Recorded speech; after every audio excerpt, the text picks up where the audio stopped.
Shalom Bapak Ibu Saudara yang dikasihi Tuhan Yesus Kristus. Apa kabar Anda hari ini? Seperti biasa, sangat senang saya bisa menyapa Anda kembali melalui program Sapaan Gembala GKI Manyar. Dan dimanapun Anda berada, saya selalu berharap Anda dalam keadaan yang baik. Nah, saudara kasih Tuhan, di dalam sebuah papan peraturan ospek di sebuah kampus, tertera 3 peraturan yang ditulis seluruhnya di dalam huruf kapital. Nah, 3 peraturan itu kurang lebih seperti ini. Pasal yang pertama, senior selalu benar. Pasal kedua, senior tidak pernah salah. Lalu yang ketiga berbunyi, jika senior salah, maka kembalilah ke pasal yang pertama. Nah, saudaraku, anekdot ini adalah salah satu anekdot yang cukup lama, yang pasti juga sudah akrab di telinga kita, sudah pernah kita dengar sama-sama. Tetapi rasanya pesan yang mau disampaikan ini pasti masih tetap relevan sampai hari ini. Sebab saya merenungkan, saudara, salah satu natur manusia itu adalah bahwa kita cenderung atau kita selalu merasa bahwa diri kitalah yang paling benar di antara orang-orang yang lain. Nah, tanpa sadar, saudara-saudara, kadang ini juga tercermin di dalam kehidupan doa kita. Berapa di antara kita selalu bersyafaat, ya, kita selalu berdoa bersyafaat supaya Tuhan mengubahkan orang-orang lain yang ada di sekitar kita. Tuhan mengubah suami kita, Tuhan mengubah istri kita, Tuhan mengubah anak-anak kita, orang tua kita.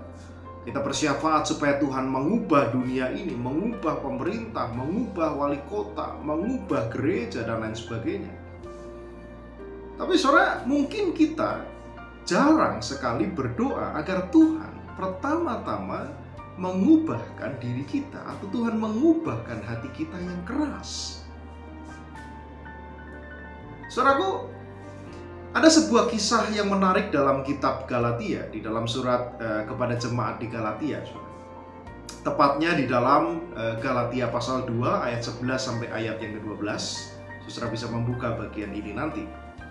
Dikisahkan, saudara, suatu kali di dalam kunjungannya ke Antiokhia, Rasul Petrus duduk makan bersama dengan Paulus dan rekan-rekan. Juga di sana hadir pula orang-orang Kristen non-Yahudi yang di dalam surat Galatia disebut dengan istilah saudara-saudara yang tidak bersunat, dikatakan demikian. Tetapi singkat cerita, setelah Yakobus dan beberapa orang Kristen Yahudi datang ke dalam perkumpulan mereka itu, tiba-tiba saja Petrus ini menarik diri dan dia mundur dari meja makan, meja makan bersama orang-orang bukan Yahudi itu. Nah, pertanyaannya, kenapa kok Petrus yang sedang makan bersama dengan Paulus, bersama dengan orang-orang bukan Yahudi, ketika rombongan Yakobus ini datang, ketika rombongan orang-orang Kristen Yahudi ini datang, kok Petrus tiba-tiba menarik diri dari perkumpulan itu, mundur dari meja makan itu? Sebab dikatakan bahwa Petrus, sang Rasul Yesus Kristus yang senior ini, dia takut akan saudara-saudara yang bersunat. Nah, kenapa kok Petrus takut sama saudara-saudara yang bersunat ini, saudara? Kenapa Petrus takut pada saudara-saudara yang bersunat? Nah, Bapak Ibu Saudara, kita perlu tahu bahwa istilah saudara-saudara yang bersunat ini, dia menunjuk kepada orang-orang Kristen Yahudi, khususnya mereka yang ada menjadi bagian dalam jemaat di Yerusalem, gereja di Yerusalem. Nah, saudara, orang-orang Kristen Yahudi ini percaya bahwa tanda sunat dari perjanjian lama itu masih diperlukan untuk semua orang percaya dari perjanjian yang baru. Walaupun kalau kita melihat, saudara, Injil mengatakan bahwa Kristus sudah mati dan Kristus sudah bangkit untuk keselamatan mereka. Dan mestinya darah Kristus itu cukup. Pengorbanan Kristus itu cukup untuk menyelamatkan mereka.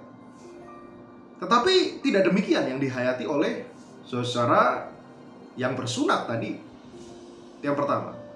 Nah, yang kedua, mereka juga mengajarkan bahwa orang Kristen Yahudi tidak boleh makan bersama-sama dengan orang percaya yang bukan Yahudi, sebab mereka tidak mengikuti kebiasaan dan peraturan makanan orang Yahudi.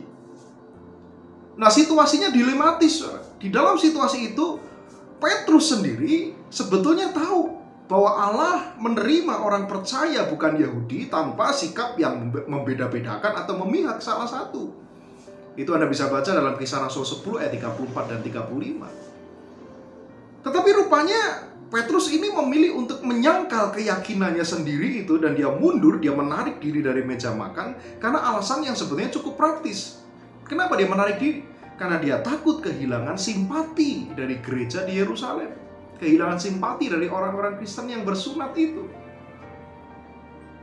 Nah, saudara, dampak dari sikap Petrus yang mundur dari meja makan itu besar sekali. Sebab seolah-olah dengan sikapnya, gesturnya itu, dia mendukung kesalahpahaman bahwa tubuh Kristus itu terbagi dua. Ya, yang satu terdiri dari orang-orang Yahudi, yang satu terdiri dari orang-orang yang bukan Yahudi. Nah, untuk itulah kemudian Paulus ini, dia dengan terang-terangan dia menegur Petrus. Bukan empat mata, tetapi ditegur di depan orang banyak, di depan jemaat. Kenapa? Karena sikap Petrus itu bertentangan dengan Injil yang benar. Jadi menarik. Ya, dia ditegur di hadapan orang banyak. Tetapi saudara, kalau kita membaca dalam bacaan leksionari harian kita hari ini, dari 2 Petrus 3 ayat 14-18, 2 Petrus 3 ayat 14-18, maka kelihatan bahwa rupanya Petrus ini tidak pernah kemudian dia menyimpan sakit hati.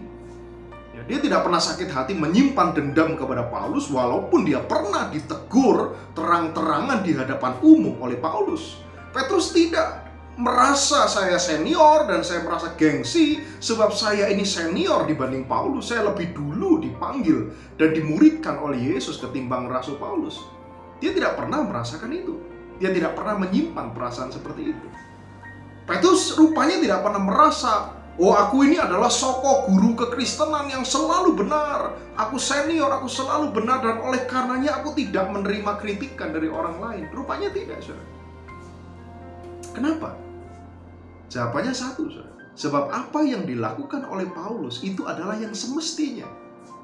Paulus melakukan itu demi sebuah kebenaran Injil, bukan demi kepentingan atau emosi dirinya sendiri.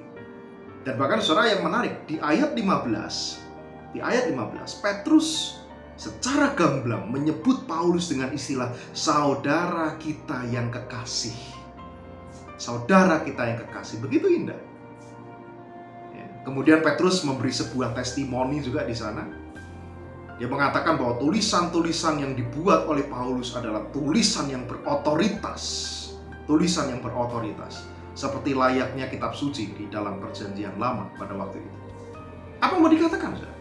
Dengan kata lain, Petrus menegaskan bahwa Paulus ini memang diberi karunia oleh Kristus untuk menyatakan kebenaran Injil secara lisan maupun secara tertulis.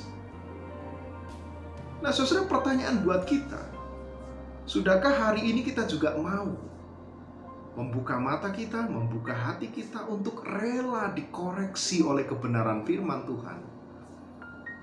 Tentu yang dinyatakan melalui Alkitab maupun yang dinyatakan melalui orang-orang yang ada di sekitar kita. Mari kita berdoa. Tuhan, terima kasih untuk sapaan firman-Mu pada hari ini. Tolonglah kami untuk melembutkan hati kami, sebab setiap hari kami percaya Tuhan berbicara, menegur kami, menyatakan kebenaran kepada kami, membarui sikap dan perilaku cara berpikir kami, melalui kitab suci, juga melalui setiap orang-orang yang berjumpa dengan kami. Biar di dalam segala peristiwa dalam hidup ini, baik yang menyenangkan maupun tidak menyenangkan bagi kami dimampukan untuk melihat Kristus yang hadir dan menyatakan diri kepada kami. Dalam Kristus Yesus kami berdoa. Amin.